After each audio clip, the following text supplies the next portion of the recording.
وبركاته. وعليكم السلام. وعليكم السلام ورحمة الله تعالى وبركاته. وسلم على رسول الكريم أما بعد فأعوذ بالله من الشيطان الرجيم بسم الله الرحمن الرحيم. قال الله تعالى في القرآن المجيد ولعبد مؤمن خير من مشرك. صدق الله مولانا العظيم وبلغنا رسوله النبي الأمين المتين الكريم ونحن على ذلك لمن الشاهدين والشاكرين والحمد لله رب العالمين. First of all, we should recite the Sharif on our beloved Prophet Muhammad Mustafa sallallahu alaihi wasallam. اللهم صل على سيدنا مولانا محمد وعلى آله وصحبه وسلم. عليه الصلاة والسلام عليك يا رسول الله صلى الله عليه وسلم. Today we have got an interesting topic, and that is what were the forefathers of our beloved Prophet Muhammad Mustafa sallallahu alaihi wasallam. Were they Muslims? Were they non-Muslim?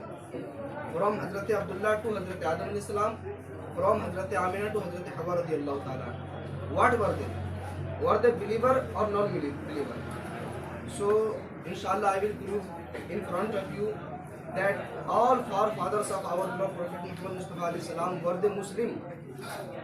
No anybody, no anyone from them were non-Muslim. But they were not only Muslim, they all of our saints of Allah. And some forefathers of our beloved Prophet Muhammad Mustafa alayhi salam were Prophet of Allah. For example, Hazrat Ismail alayhi salam, Hazrat Ibrahim alayhi salam. So inshallah I will prove in front of you that all forefathers of our beloved Prophet were Muslim in Urdu language. کہ حضور علیہ السلام کے ماں باپ جتنے بھی تھے وہ سب کے سب مومن تھے, مسلمان تھے. سب سے پہلی دلیل کے طور پہ میں بات عرض کرتا چلوں کہ ایک مسئلہ یاد رکھیے کہ اسلام کے اندر کسی مشرک کی طرف اپنی نسبت کرنا اور کہنا کہ ہم اس کے بیٹے ہیں, فخر چاہنے کے لیے, عزت چاہنے کے لیے حرام ہے. اللہ تعالیٰ فرماتا ہے للہ العزت ولرسولہ وللمؤمنین ولکن المنافقین لا یعلمون, کہ عزت یہ اسپیشلی مسلمانوں کے لیے ہے, اللہ تعالیٰ کے لیے, اس کے رسول کے لیے, مسلمانوں کے لیے. ولکن المنافقین لا یعلمون, لیکن منافقین نہیں جانتے ہیں. اس لیے ہمارے علماء فرماتے ہیں کہ یہ کہنا کہ ہم ان کے بیٹے ہیں, مثال کے طور پر راجپوت کے بیٹے, یہ حرام ہے. اور حدیث پاک میں بھی آتا ہے, حضور فرماتے من انتسب الی تسعۃ آباء الکفار یرید بهم عزا وشرفا کان عاشرهم فی النار, جو انسان اپنے 9 باپ دادا کی طرف اپنی نسبت کرے, کیوں؟ عزا و شرف, عزت پانے کے لیے, شرف پانے کے لیے, تو حضور فرماتے کان عاشرهم فی النار, جس طریقے سے وہ 9 جہنم میں جائیں گے یہ بھی ان کے ساتھ 10واں ہو کر جہنم میں جائیں گے. اس سے معلوم ہوا کہ کافر کی طرف اپنی نسبت کرنا اور کہنا کہ ہم ان کے بیٹے یہ حرام ہے. اب ذرا دیکھیں حضور کی تاریخ کو اٹھا کر کے دیکھیں, احادیث طیبہ کو اٹھا کر کے دیکھیں کہ کیا حضور نے اپنی نسبت کبھی اپنے آبا و اجداد کی طرف کی ہے یا نہیں کی ہے.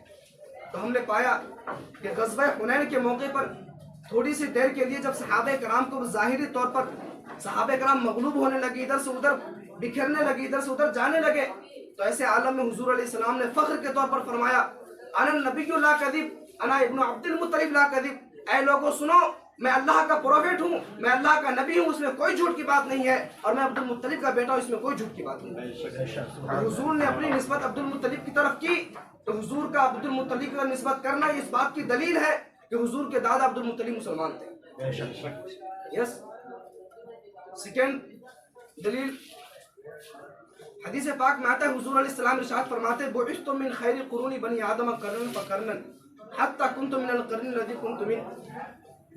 حضور فرماتے میں ہر زمانے میں بہترین لوگوں سے دنیا میں بھیجا گیا, یہاں تک کہ میں اس زمانے میں پیدا ہوا جس زمانے میں ہوں. اور ایک روایت میں آتا ہے حضرت علی فرماتے لم یزل علی وجه الارض سبعۃ مسلمون فصاعدا فلولا ذلك هلكت الارض ومن عليها.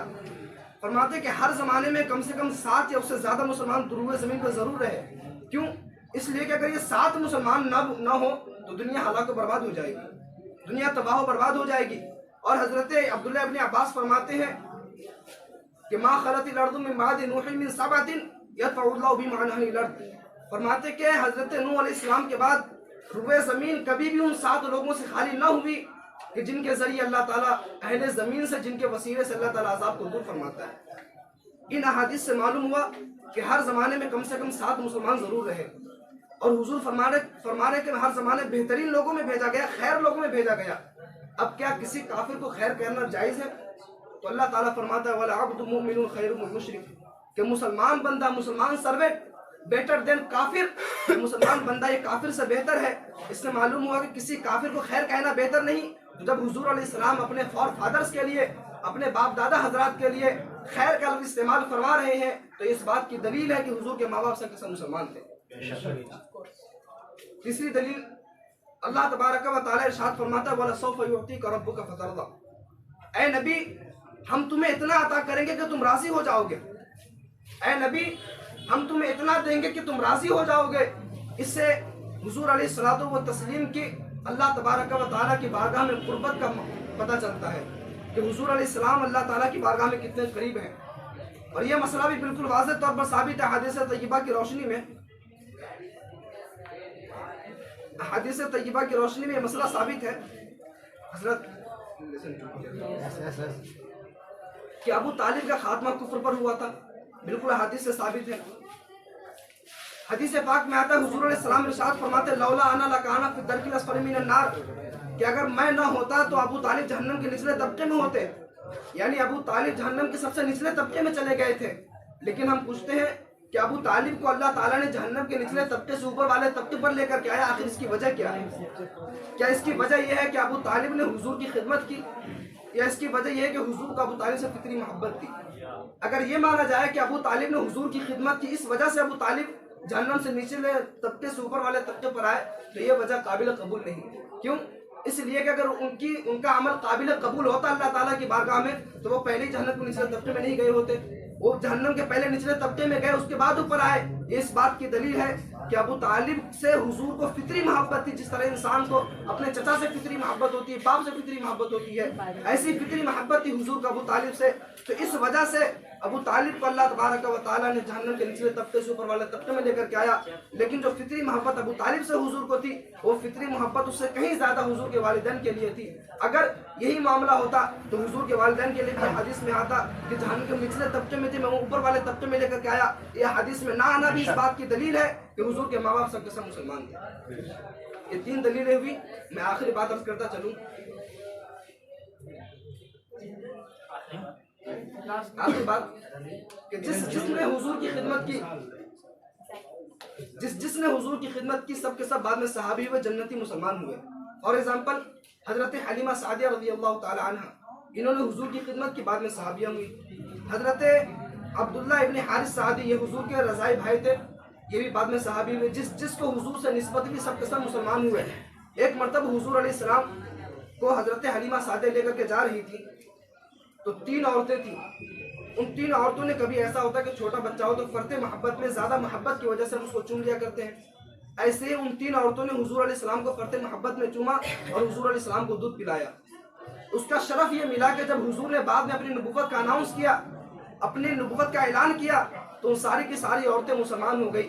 ہم ذرا پوچھتے ہیں کہ ذرا انصاف کی نظر سے بتاؤ کہ جسے حضور کی ذرا سی رفاقت ملے، جسے حضور کی ذرا سی خدمت کرنے کا موقع ملے، وہ جنتی ہو جائے، اور وہ سیدہ آمنہ کہ جنہوں نے جو حضور کی ماں ہے، وہ عبداللہ رضی اللہ تعالیٰ عنہ جو حضور کے والد ہیں، کیا وہ جہنم میں جائیں گے؟ حضرات، میں بس انہی باتوں پر اپنی گفتگو ختم کرتا ہوں۔ وآخر دعوانا I conclude my speech thanking you all for listening to me patiently. Thank you so much and have a nice day.